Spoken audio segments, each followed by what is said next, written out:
Where's Norman gone? Oh, can I quickly show the video? Oh, you have it? Yeah. Yes. Why Okay. Hold on, just getting. I think I've figured out how to do the video now and get some sound.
That was the promo for I Object.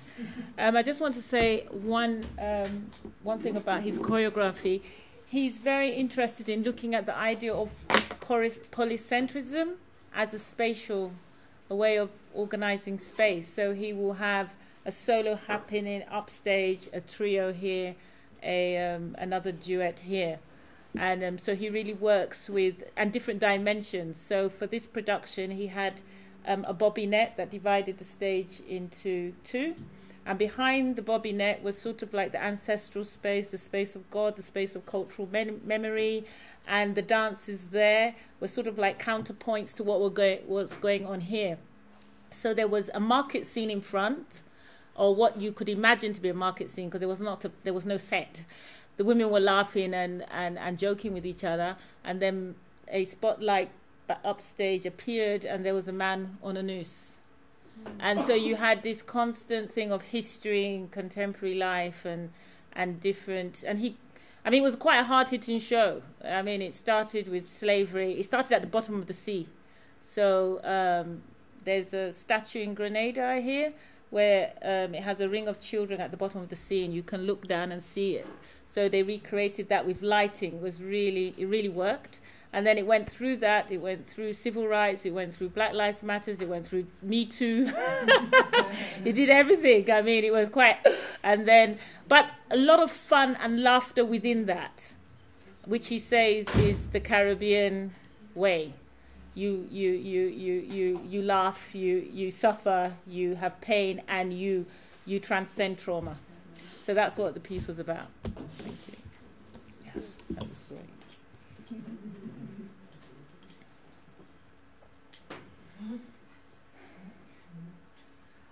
I have to speak in English. Or I can si tu speak parles à quelqu'un d'anglophone, tu parles en anglais. Si tu parles à quelqu'un de francophone, tu parles en français. C'est quoi cette dictature? Non, c'est pas vrai, parce qu'il y a ici une personne qui est compétente pour faire une traduction de qualité. Ok. Donc tu parles la langue que tu veux. C'était juste une question un peu plus informatif. Je voulais savoir, quand vous parlez des... Oui, à cette dame. Okay. Sorry, thank you. Et je voulais savoir, en fait, quand elle parlait des critiques faites à ces danses contemporaines africaines, de quel journaliste elle parlait? Dans quel continent, en fait?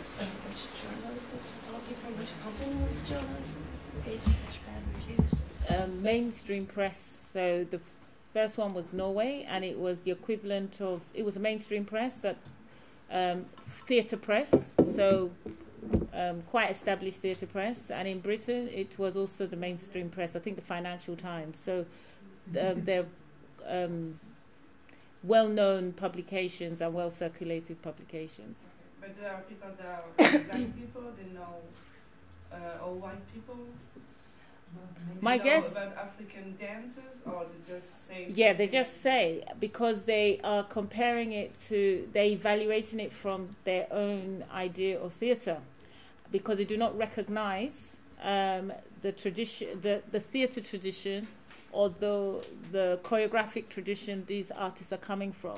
They have two things they look at: modernity, tradition. Is it modern? Is it traditional? What are they saying? Is it traditional enough? Is it innovative, or is it not? And so they don't have anything else. So they usually say it's not of a strong quality. So, yeah, because there's a lack of criticism. There's a lack of information, or they're not interested in knowing it. Yeah. And do you know, je me permets du coup. Donc ce sont des remarques qui émanent de la presse grand public et notamment de grands journaux britanniques comme le Financial Times. Donc c'est vraiment des institutions journalistiques. Donc ensuite vous avez demandé... il a été difficile en fait de faire une comparaison parce qu'en fait cette presse-là n'a en tête que deux critères essentiels. La modernité, la tradition. On ne peut pas vraiment mélanger les deux. Alors on est soit trop l'un, soit trop l'autre, soit pas assez l'un ou pas assez l'autre. En tout cas, voilà, ces médias-là cherchent à catégoriser. Et si on n'entre pas dans des cases, c'est alors difficile pour eux de proposer une critique objective. Can I just say one thing?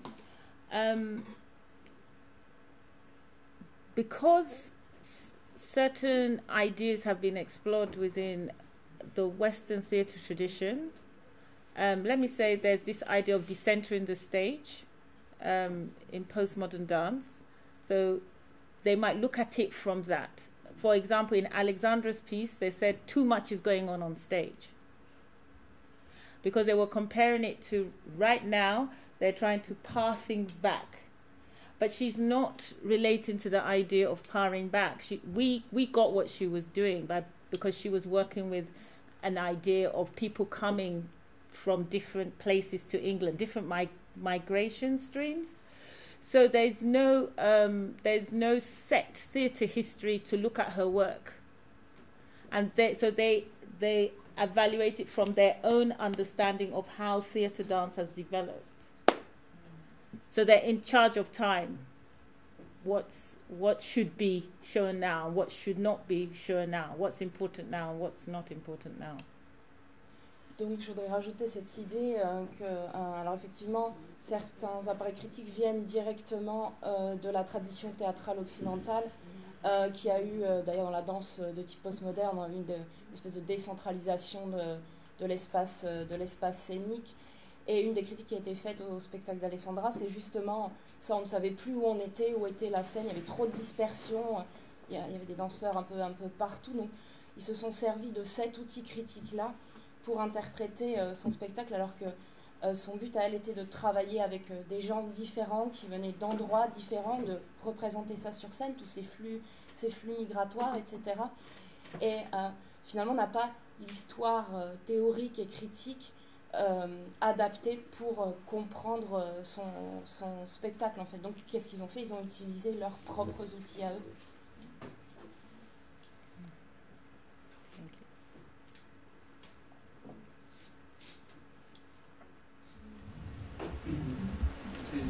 J'ai une question pour M. Monsieur Ben Marco. Enfin, je suis désolé, par contre, je vais un peu casser l'ambiance après la danse. C'est une question pas très corporelle, très philosophique.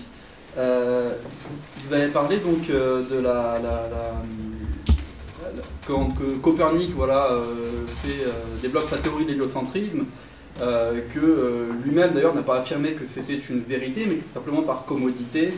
Ça simplifie les calculs par rapport au mouvement des planètes, etc. Donc ça m'a fait penser à ce qu'en fera Duhem en fait par la suite, et notamment qui dira, donc, pour finalement un petit peu séparer le domaine de métaphysique et la science, il dira que la science n'a pas expliqué, n'a pas statué sur la nature des choses, ça c'est la métaphysique qui le fait. Mais alors justement, concernant Averroès, qui par ailleurs fait de la métaphysique, est-ce que là il ne peut pas y avoir du point de vue un conflit entre la religion et la métaphysique, dans la mesure où là on parle plus d'une science expérimentale qui a des débouchés pratiques, mais vraiment de domaine spéculatif. Merci, votre question est très très importante. En réalité, la métaphysique pour Averroès n'est pas du tout celle dont parle Duhem.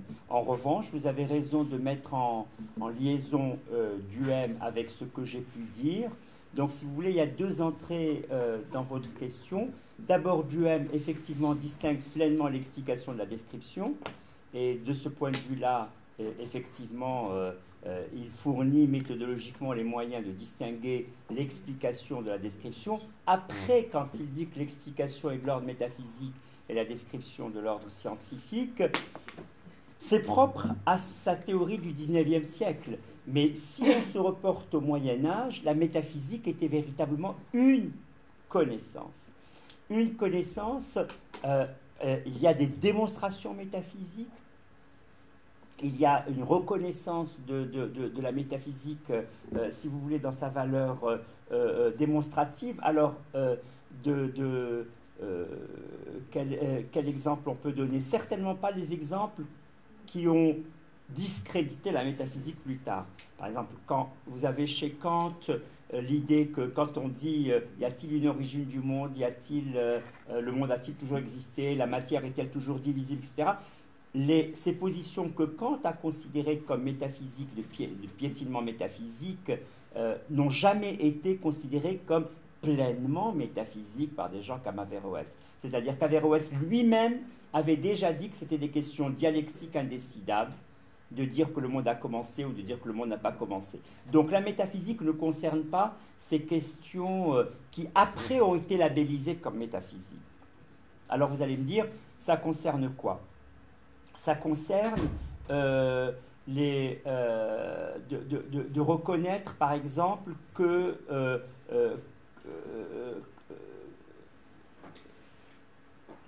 les questions de causalité.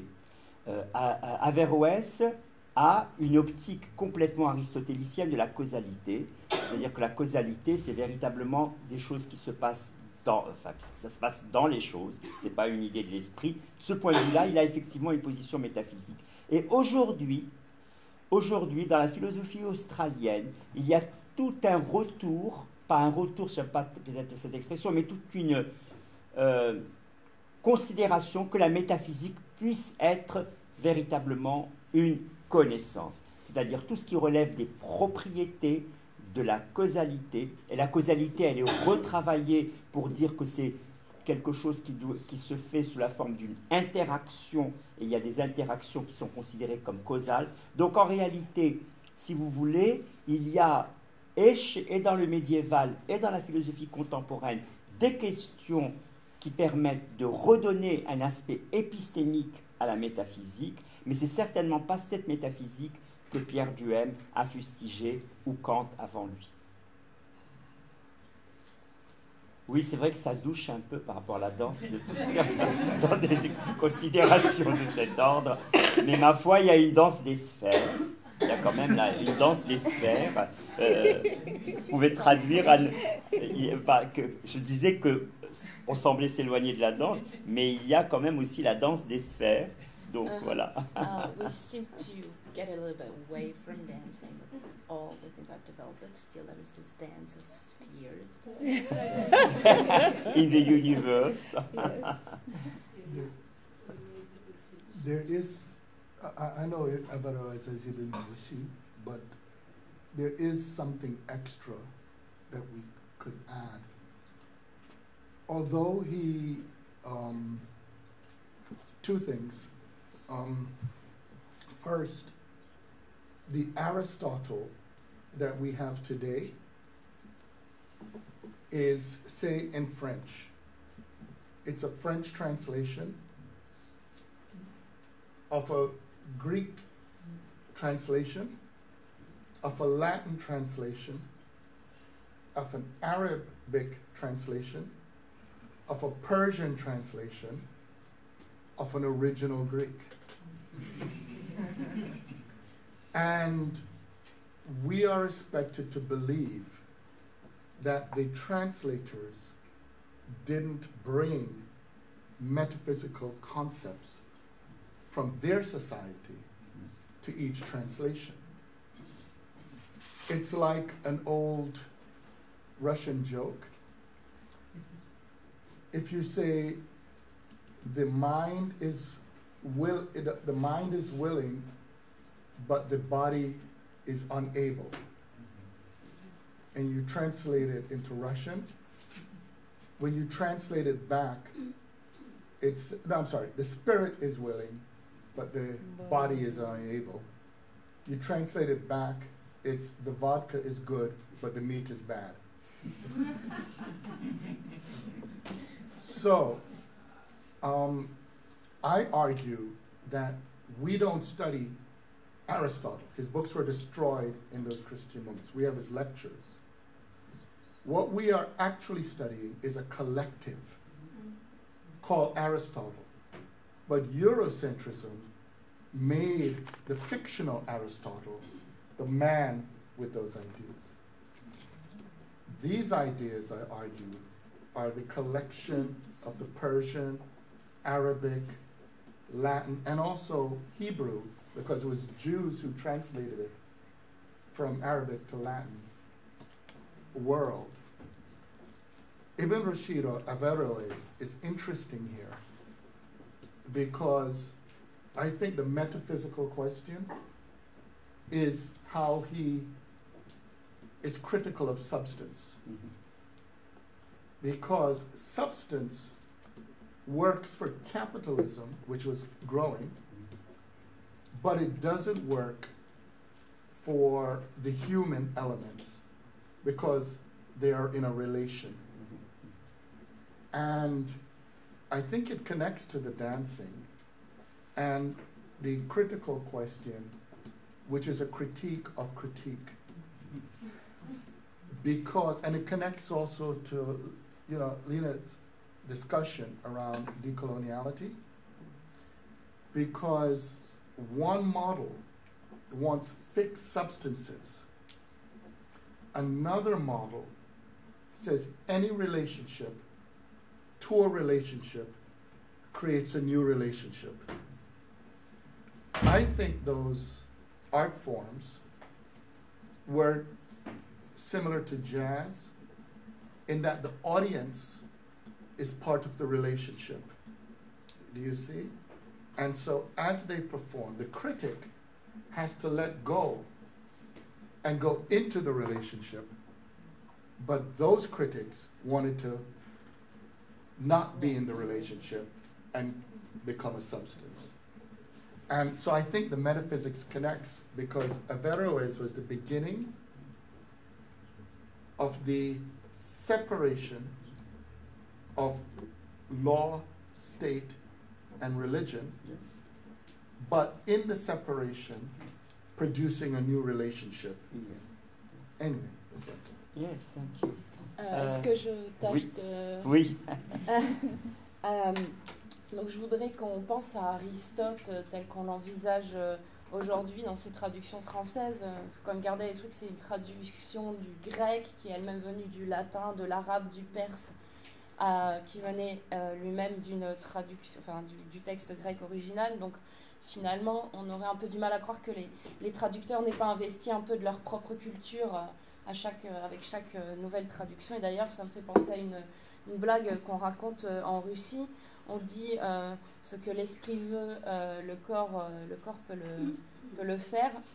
Donc si on traduit ça à un russe et qu'on redemande une traduction à l'envers, ça devient la vodka est bonne.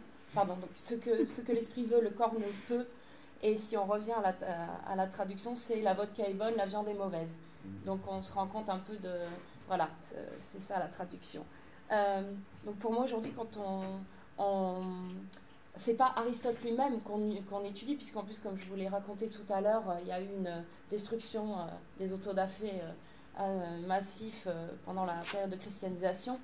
Et finalement, c'est la culture eurocentrée qui a fait d'Aristote l'homme de pensée que l'on connaît aujourd'hui. De même, il a été traduit en hébreu par le peuple juif, etc. Donc on voit en fait que tout ça est venu tout le monde est venu investir en fait un peu de sa propre vision. Et en somme, moi je reviendrai aussi à Averroès et à la métaphysique. Et il y a vraiment un lien pour moi aussi d'ailleurs avec la danse. Je pense que si je ne me trompe pas, Averroès critiquait beaucoup la notion de substance, que selon lui c'était une chose qui fonctionnait peut-être bien pour le capitalisme, mais qui ne marche pas pour réussir à envisager les relations humaines. Et donc là, on en vient à la danse, justement, puisque cette histoire de critique, de la critique, ou même on pourrait penser à la communication de Lina sur la décolonialité, il y a un modèle préétabli qui semble être fixé dans sa substance, mais finalement, si on fait intervenir une autre forme de relation, alors cette mise cette rencontre entre deux formes différentes de relations va en créer une troisième, et finalement toutes ces formes artistiques sont liées, qu'il s'agisse de danse ou même de jazz, etc. Il faut que les danseurs se laissent aller dans leur mouvement. Il faut que le critique qui vient voir un spectacle ou une performance, lui aussi se laisse aller et rentre dans ce système relationnel-là. Donc je pense vraiment que la vision aussi d'Averroès qui préfigurait la séparation entre la loi, l'État, les religions, etc., nous montre en quoi tout système n'est fait que d'interaction et de relations. Merci. Merci. Oui, c'était une question pour Adeboulé. Tu as parlé de l'importance de faire une histoire de la danse à partir des networks. Et je suis d'accord, mais tu as parlé aussi de border thinking comme un concept qui peut être très utile pour faire cette nouvelle histoire de la danse. Or, je me pose les concepts de network et d'hybridité me semble qu'il peut être un peu dangereux si on les comprend comme si toujours il y a eu toujours des relations. Donc en effet, il n'y a pas une origine qui est pure, il y a toujours des rapports, mais dans les sphères du politique et historique, ce qui s'est passé, c'est dont vient de parler Lewis Gordon, c'est qu'on a produit, l'Occident a essayé de créer des essences et de les fermer. Donc il n'y a pas eu vraiment de la rencontre. Donc je me pose la question si l'idée de border thinking devrait être plutôt, ou des pensées frontalières, c'est à quoi on doit arriver, mais partir d'abord d'un point de départ historique, qui n'est pas un point de départ de l'origine pure ou de l'identité pure, mais d'un état dans lequel on a été, par la force, on a été mis par la force, donc dans un cloisonnement qui a été imposé par l'histoire. Donc voilà, la question c'est est-ce que le border thinking, ça serait plutôt un point de départ ou d'arrivée, une fois on reconnaît qu'il n'y a pas eu de la rencontre dans l'histoire. Oui, et juste parce qu'il y a cette épistémologie des réseaux à la Bruno Latour, où on reproduit, je crois, l'épistémologie 2.0, parce que le chercheur, il ne se place pas, il n'ancre pas sa perspective, mais il trace tous les réseaux, mais lui-même, il ne prend pas un point de départ.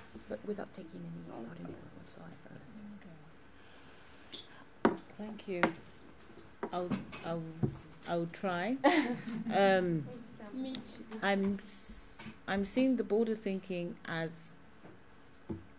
almost what Lewis is saying, as a conversation, because the audience is meeting the artist at that point, and the artist says what they're doing, and the audience tries to understand it from where they are at. So they're respecting the fact that they're only understanding it from one perspective, the perspective of that border. If they did this production in Trinidad, I think he would get a different reception. And if he did it in England, he would get a different reception. That's why I said there's a geopolitics to contemporary dance. But I think that's still useful because every story is limited. No story takes in everything.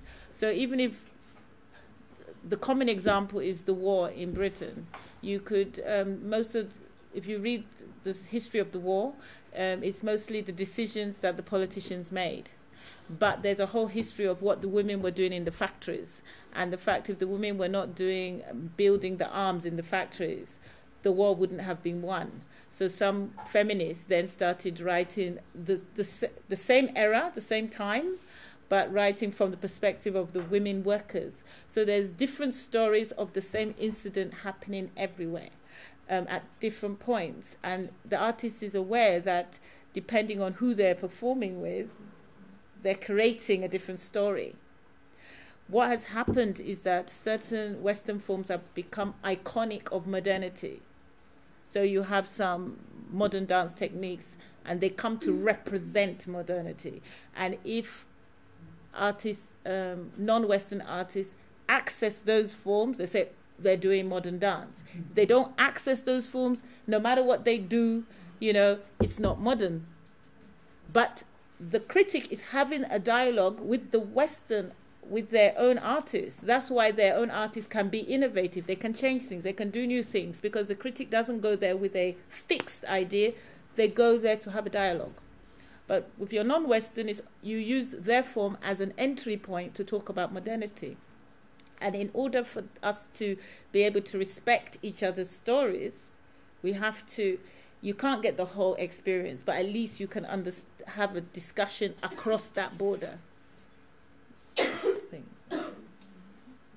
Donc, pour ce qui est du border thinking, je reviendrai à l'idée de dialogue qu'a évoqué Louis tout à l'heure. Effectivement, c'est un public qui va rencontrer un artiste et qui va comprendre le spectacle qu'il voit depuis son point de vue à lui, à cet instant-là. Peut-être que le spectacle de Thomas a été accueilli différemment s'il avait été joué en Grande-Bretagne et non en Norvège. Donc c'est ce que j'appelle une sorte de géopolitique de la danse contemporaine. L'histoire a ses limites et on ne peut pas tout englober. Par exemple, si on revient sur la Seconde Guerre mondiale, il y a une historiographie énorme là-dessus. Alors bien sûr, on s'est longtemps appuyé et concentré uniquement sur les décisions politiques qui ont été prises pendant la guerre. Puis, soudainement, l'histoire féministe a changé de point de vue et on a commencé à raconter l'histoire du rôle des femmes dans les usines. Sans elles, on n'aurait sans doute jamais gagné la guerre. Donc, en fait, il s'agit de la même époque, la même période, mais qu'on regarde sous un angle différent. Et finalement, l'artiste a un rôle un peu similaire, c'est-à-dire qu'en fonction des gens avec qui il est en performance ou pour qui il fait sa performance, c'est une histoire nouvelle qui va se créer à chaque fois. Alors, c'est sûr qu'en Occident, voilà, il y a des formes très figées de modernité et on analyse tout à travers ce spectre-là. Donc c'est, telle danse peut être classée comme danse moderne parce qu'elle rentre parfaitement dans cet espace théorique là, alors qu'en fait, il faut effectivement que le critique entre en dialogue avec l'artiste, puisque l'un et l'autre pourraient se nourrir tous les deux. L'artiste pourrait trouver de nouveaux mouvements, le critique trouver une nouvelle matière, une nouvelle façon d'analyser les choses. Donc pour moi, c'est vraiment ici un vrai point d'entrée, le dialogue et le changement de perspective.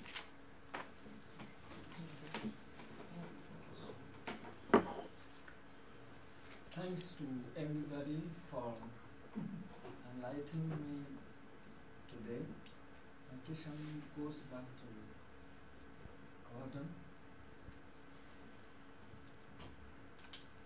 I am really impressed by your way of analyzing theories, and I ask if you can come back on the theory of the market, especially to explain how it overwhelms every aspect of our life and how we can come out of it.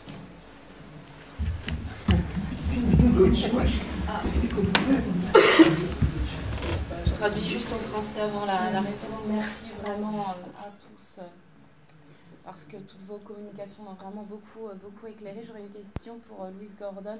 J'étais vraiment impressionnée par votre analyse et j'aimerais que vous reveniez sur votre théorie du marché et que vous nous expliquiez un petit peu, vous reveniez sur la façon dont ça englobe et ça influence toute notre vie dans toutes ces dimensions et surtout comment réussir à en sortir.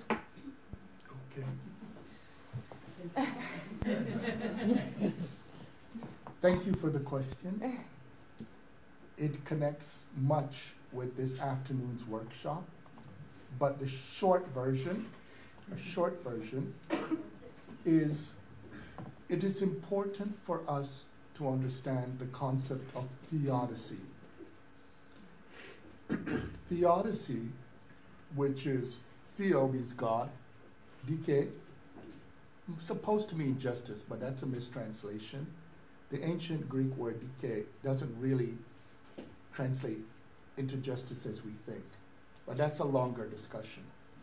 But ultimately, it means God is perfect, so whatever God does is perfect, which means if we have imperfection, it's not God's fault, it's someone else's. But there's more. But this is the part, I haven't answered this question yet. The problem is that even when we say there's no God, we make systems into God, and we treat them like God. So if we treat capitalism or certain kinds of science or races, whatever it is, as idols, we make them like God, then that means they're perfect, you see? So that means that any problem must not be with the system, it must be elsewhere. You see? Now, the mistake, the answers to theodicy are usually two kinds. We are finite, in other words, we're imperfect, but the system is really good. The second kind is God gave us free will, and we screwed it up. Both versions keep the system perfect. The problem, however, is that we forget that capitalism or any kind of social system is a human system. So that means, as human systems, they are not perfect. They can be transformed or changed. So your question is basically saying that we need to remember that it's we who produce capitalism. It's not that capitalism produced us, except when we fail to see our relationship to it. You see? So that means we must build the institutions, the human institutions, that can actually have an impact on not only capitalism, but other aspects of life, like knowledge. Mm-hmm. And that is a human task. And it means, as a human task, we need to define what a human task is. And that connects to my answer to the previous question. Because, you see, a human task is not a substance, but human tasks are relationships that produce new relationships. And so we need to understand that the world as we have it is only a part of the story. We need to learn the larger story, and in that, build the larger possibility.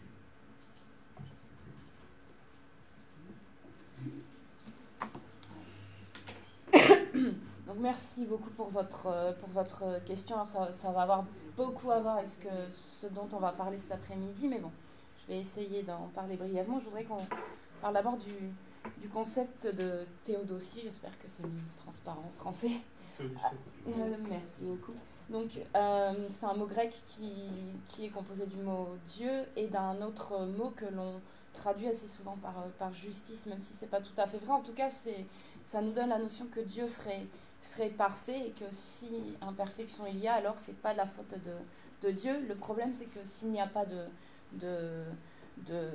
Dieu, alors ce sont des systèmes eux-mêmes qui vont être déifiés et traités comme tels, le capitalisme, la science, le racisme, enfin le classement en race deviennent des sortes d'idoles et d'idoles de perfection à atteindre. Mais en fait, il y a un très très gros problème avec ce système de pensée. Donc, d'ailleurs, il y a deux erreurs majeures. C'est que l'imperfection serait...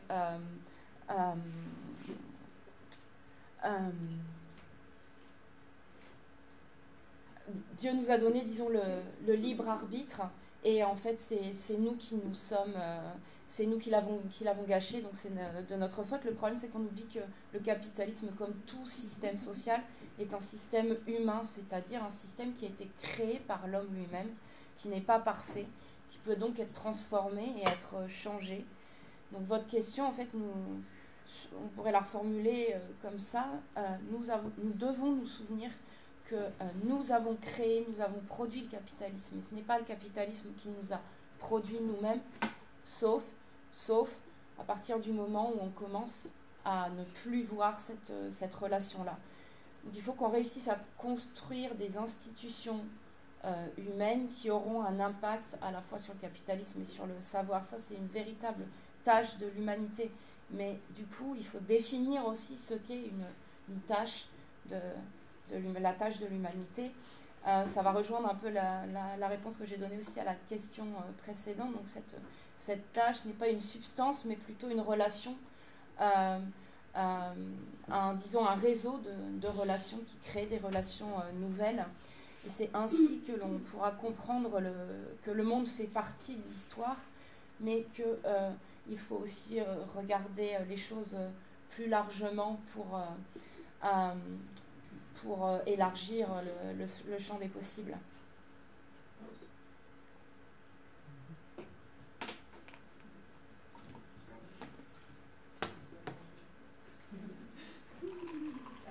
Est-ce qu'il y en aura d'autres? Oui. Qui a dit oui? J'entendais bruit. Alors, posez-les tout de suite. La suite l'une de l'autre, pardon. Comme ça, après, tout le monde pourra aller se gaver. Oui, j'avais une question donc, pour Ali Ben Maklouf à propos de la description de l'Afrique par Léon l'Africain. Vous avez dit qu'il avait proposé une cosmographie universelle qui, du coup, représentait l'univers, non plus qui comprenait, disons, les différents territoires, non plus par le partage climatique, mais par le partage continental. Et je me demandais du coup comment est-ce qu'il voyait l'Afrique, notamment à travers ses voyages. Vous avez dit qu'il a été jusqu'à Tombouctou dans sa description. Est-ce qu'il le voit comme un seul continent et donc avec du coup quelque chose qui serait véritablement au niveau culturel qui les distinguerait, qui serait comme un principe d'identité, pour le dire très rapidement, en tout cas une sorte, pas d'unité, mais bon, quelque chose que l'on peut retrouver disons, oui, voilà, de l'Afrique du Nord jusqu'au moins voilà, à Tombouctou. Et si cette unité culturelle, cette africanité, on pourrait dire, je ne sais pas si c'est du tout le terme qu'on pourrait employer ici, pouvait s'inscrire ou pas dans le cadre comme il y a d'une terre d'islam, dans l'islam. C'est-à-dire, comme vous avez parlé de Tombouctou, c'est le lieu de l'islam scripturaire à cette époque-là, avec voilà, les fameuses bibliothèques que l'on connaît aujourd'hui. Et sachant que je dis ça parce que ça me travaille pour une question aussi contemporaine, où ensuite, justement, avec la colonialité, notamment au XIXe siècle, les administrateurs coloniaux et les ethnographes ont fait le partage aussi de l'Afrique, alors climatique certes, mais également du point de vue pour l'identité, l'africanité a été détachée d'une certaine façon aussi de l'islamité, si on peut dire ça comme ça. Et donc les musulmans étaient les arabes, pour le dire rapidement, et les Africains, donc, avaient, là, c'est les cultures chamaniques, les rituels, voilà, l'ancestralité qui primaient. Donc, voilà, ce partage-là. Alors même que, je suis désolée, je fais des grands bonds, mais c'est pour essayer de voir ce qu'il en est, en fait, à cette époque-là, une autre description, justement, de l'Afrique qui émerge comme continent. Alors même que je pensais les nations of Islam, l'islamité, comme processus de décolonisation intérieure dans les mouvements noirs aux États-Unis dans les années 60, etc., c'était renoué avec l'islam, non pas comme monde musulman arabe, mais avec l'africanité. Du coup, voilà, je sais que ça peut paraître complètement connecté, mais c'est l'islam et Afrique, si vous voulez, comme continent, comme représentation. Merci. Moi, je trouve qu'on ne lit pas assez, nous, philosophes, on ne lit pas assez les travaux des historiens et des géographes, et que justement on gagnerait beaucoup à le faire. Et Léon Lafrika, dans la description de l'Afrique, bon, c'est il y a des thèses actuellement qui essayent de comprendre sa dette à l'égard des géographes arabes qui précisément, bon, il y a une littérature gigantesque des géographes arabes, des historiens comme Ibn Khaldun, parce qu'en fait ils ne les mentionnent pas, mais en réalité, il les utilise par cette mémoire qui lui a servi de bibliothèque. Parce que je rappelle, il a été kidnappé, et donc il n'avait aucun livre avec lui, et tout ce qu'il a décrit, il l'a décrit par mémorisation de ce qu'il avait arpenté de cette Afrique-là. Alors il n'a pas arpenté toute l'Afrique au service du roi du Maroc, du roi de Fès, plus exactement, mais effectivement, de Tombouctou jusqu'en Tunisie, il avait eu plusieurs missions. Donc c'est quand même une Afrique partielle, mais il a fait la description aussi après de terres où il n'a pas été, bien qu'il insiste, et ça c'est très très très important, il insiste beaucoup sur, eh bien cela je l'ai vu, cela j'ai assisté, là j'ai été, mais il parle aussi des choses qu'il ne connaissait que par description et pas par témoignage. Ça, c'est d'abord un premier élément méthodologique. Le second, sur l'arabité, l'islamité, la berbérité, il parle beaucoup des berbères, il prend surtout l'angle des rituels, abstraction du fait qu'ils soient monothéistes ou pas. Et il dit par exemple que son père allait beaucoup se recueillir sur un saint, et donc lui-même maintenant, pour échapper au lion, il va se recueillir sur la tombe de ce saint. Donc c'est plus un islam populaire, pas un islam dogmatique, un islam populaire lié aux différents saints qui d'ailleurs sont véritablement ces sanctuaires de saints en Afrique. C'est la thèse d'un historien marocain. Ces sanctuaires sont comme les mairies dans la République française. C'est-à-dire c'est véritablement le point d'ancrage à partir duquel on voit comment les gens voyagent, comment ils se structurent autour d'un coin. Donc le rituel est très important et il parle beaucoup plus de ces rituels-là. Il parle des rituels autour de ce que l'on inscrit sur les tombes, donc les épitaphes, c'est pour lui très très important. Et donc il recueille, là où il va, il recueille les épitaphes, ce qu'on écrit sur les morts. Et après, bien sûr, la description de ce que j'ai appelé tout à l'heure l'ontologie magique. C'est une expression d'Alexandre Coiré, mais il fait beaucoup de descriptions de sorcellerie. Alors, sous la forme non pas d'une adhésion de lui à la sorcellerie, mais sous la forme de ce que Montaigne, à la même période, Montaigne qui avait lu des passages de la description, dit que ça arrive jusqu'à l'oreille, mais ça ne va jamais jusqu'à l'entendement. Et donc, c'est des descriptions de superstition et de sorcellerie auxquelles il n'adhère pas, mais il dit « j'ai entendu, alors voilà ». J'ai entendu, alors voilà, c'est ce qui donne beaucoup de force à sa description, parce qu'elle se met, comme je le disais tout à l'heure, au seuil de l'explication. Elle n'est jamais explication, elle est justement cette accumulation quasi factuelle de ce point. Et pour répondre vraiment sur l'élément religieux, il apparaît surtout par les pratiques rituelles, notamment les pratiques liées à la mort.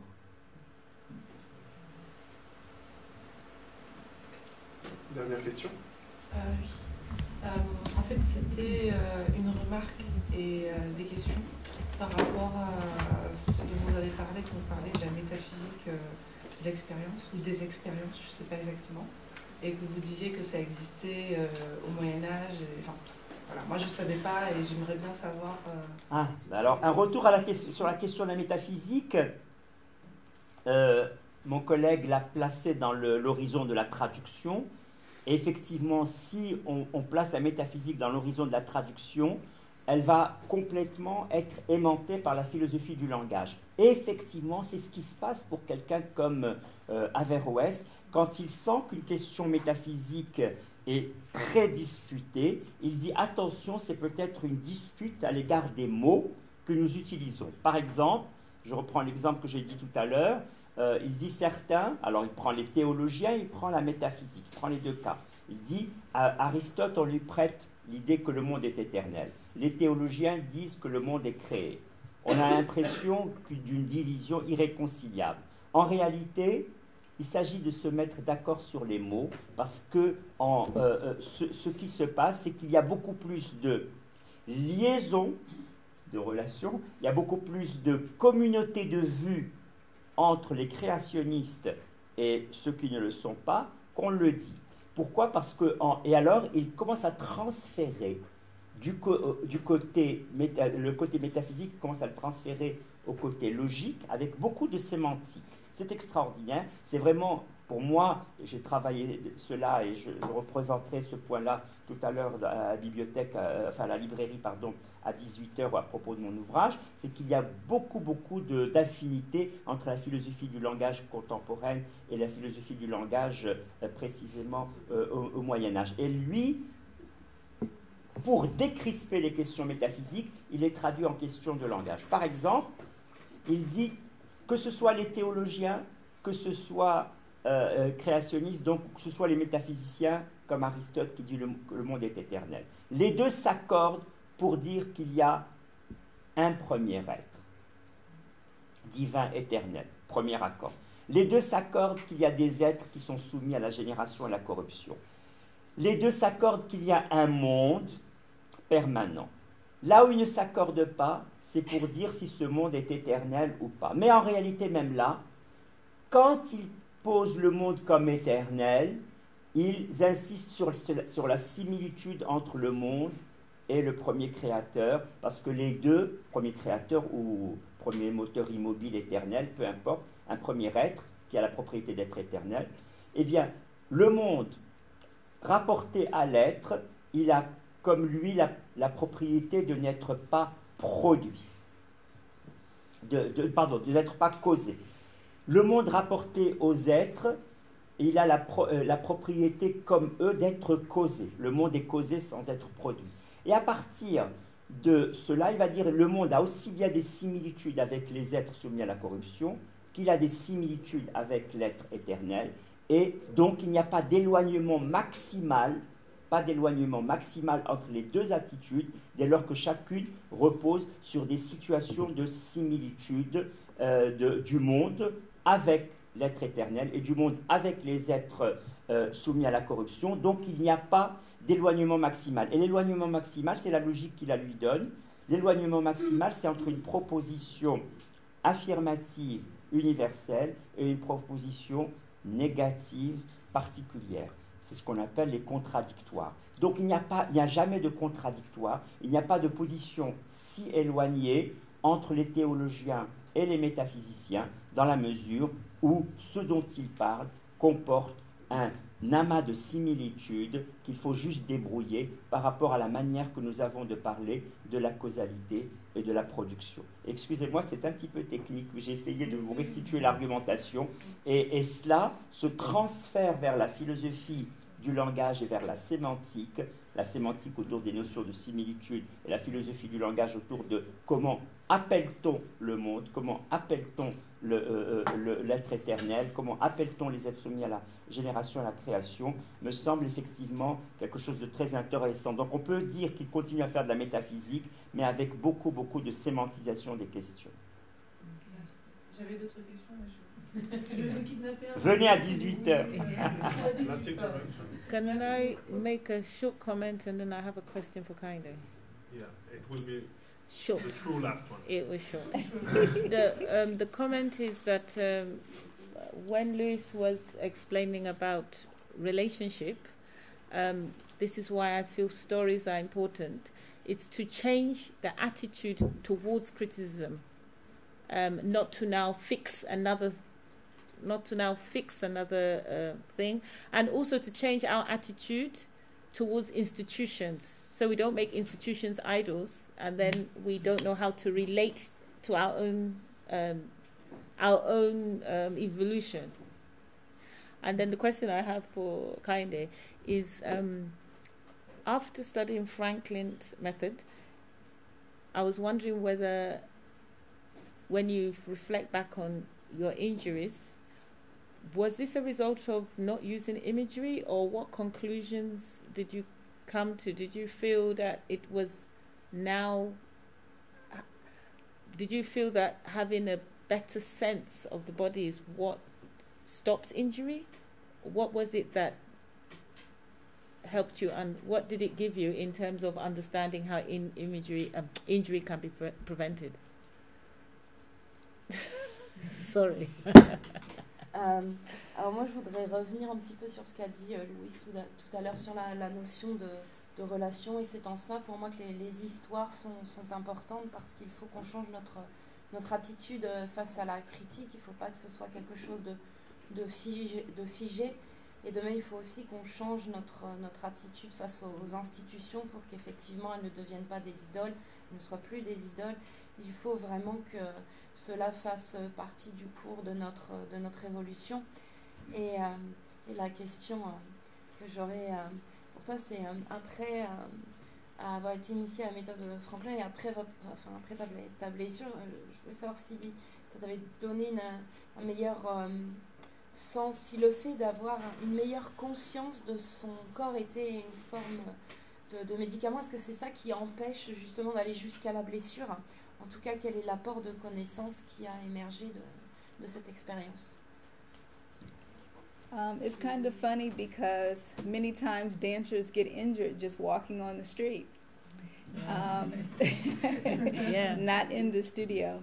But what I've come up with is that through learning these other systems, especially the Franklin method, it's not necessarily the teacher or a good body or a strong body, but it is your understanding of how you use your body. When you understand how to use your body, then you know what's happening when it's happening. You could feel the misstep as it's coming and redirect your course. That gives you self-confidence, and autonomy to work with your own facility to be a better dancer. Not that it stops the injury, but it gives you a way to access your body. So now having this information, the Franklin method, there have been times that I felt, oh, my knee didn't go right. But then immediately I understand how the body works, and I can go and tell my body again and do the actual movement and how my body is supposed to move, so that my brain reconnects with my body and everything is strengthened. So maybe it was a little tweak that happened, but I can redirect my course by reminding my body of its responsibility. Yeah.